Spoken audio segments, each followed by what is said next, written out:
should we say, like us and follow us? If you like this video, like us and follow us on YouTube. That's what they always say on these other. You're gonna have to get control of yourself. It's late at night now. It's like 8:30.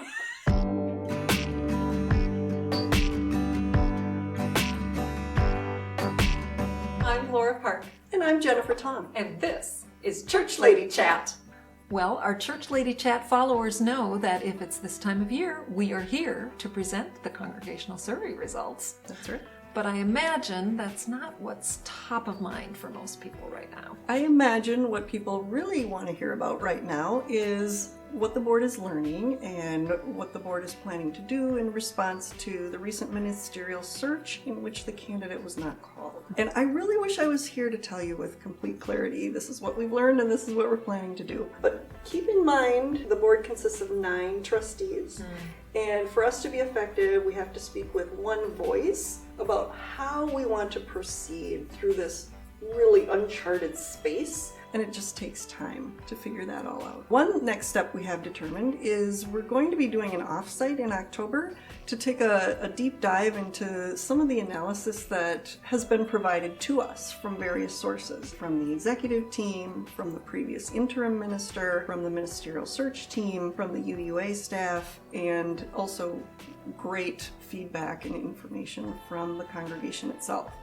So we hope to come out of that meeting with a sense of what we as the board think of as the main lessons learned and to be able to use that to help plan our next board year and think through what that next ministerial search might look like. And of course, we do want to engage the congregation on this and get clarity from them about lessons learned and also add to that list. So we're still working our way through that, so stay tuned for that. And I imagine too that you're considering how and if to share the information sources as well. Yes, we're just sorting through some of the confidentiality issues because we do want to be respectful of that as well. So let's go back then to April of 2022, which was before that congregational vote, which is when we had people take the congregational survey. And the primary focus of the congregational survey is how are we doing on our end statements? And these end statements are really the foundation of everything we do at the church. So it really matters if we know we're making progress on them. This is such an important monitoring tool for the board. And I know the executive team uses it as well as input into how they plan their church year. Absolutely, yeah. So let's take a look at the survey results. Let's do! Yeah. So let's start with the ratings on the ends themselves. We asked people again to say on a scale of 1 to 7, how true is it of the church? And you can see from the chart that 5 of the 8 ends we're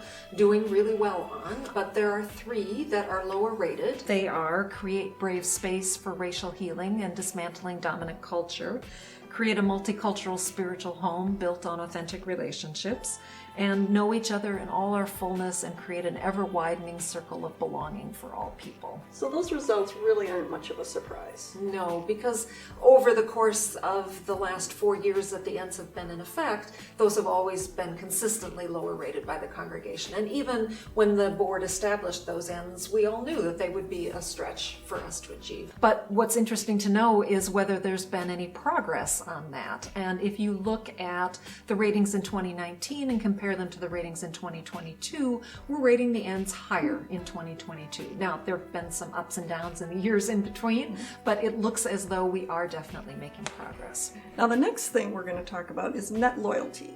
So, as I understand it, this is that question on the survey that asks, how likely are you to recommend unity to a friend or relative?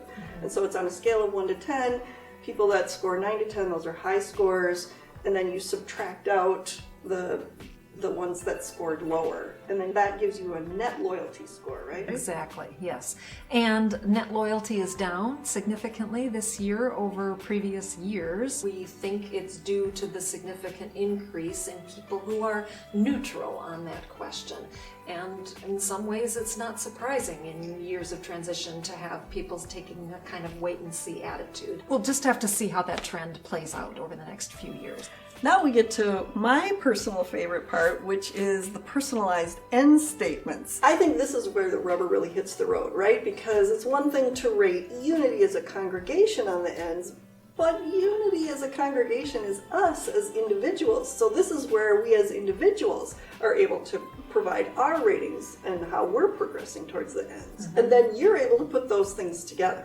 Which helps us understand our strengths and our opportunities as a congregation. The personalized end statements, we ask, how true is it of you? How important is it to you? And how much support does the church provide? And then what we take is the importance ratings on the personalized statements and combine that with the ratings on the ends themselves. And we're able to create a quadrant map, which you can see now. And the quadrant map shows us the strengths and opportunities. So if you look at the quadrant where E5, Q5 is and E6, Q7 are, those are our strengths. And that's generously give and openly receive compassionate care in times of joy, sorrow, and transition. That's important to us as individuals, and it's something we think the congregation is doing well on. So that's a strength we can build on. And E6, Q7, discover and pursue our individual and collective work to advance justice, wholeness, and equity for people, our earth, and all life on it. That's important to us as individuals. We're doing well on it as a congregation, and so that's also one of our strengths. The opportunities, as you can see, relate to those lower rated ends. So E1, create a multicultural spiritual home built on authentic relationships. The personalized statement, I am culturally self-aware and see and appreciate differences in people across cultures. That's important to us. And so when you combine that with the fact that we're not doing as well on that end, that makes it a key place to focus time and attention programmatically. And the same with E4, Q4, know each other in all our fullness and create an ever-widening circle of belonging for all people. That's important for us to do as individuals, and we think the church is not doing as well on that. So when you combine that, focusing time there should yield fruit. And that's actually nice to see that the areas where we thought we'd have to stretch, the congregation is saying, yeah, we want to stretch there too. I just think these results are so fascinating. But we've only been able to kind of hit the highlights in this video. For people that really want to dig into the details, we're going to have that posted, right? So on the Unity Church website, the Connect tab, and go to Board of Trustees, it'll be posted there with all the other board reports.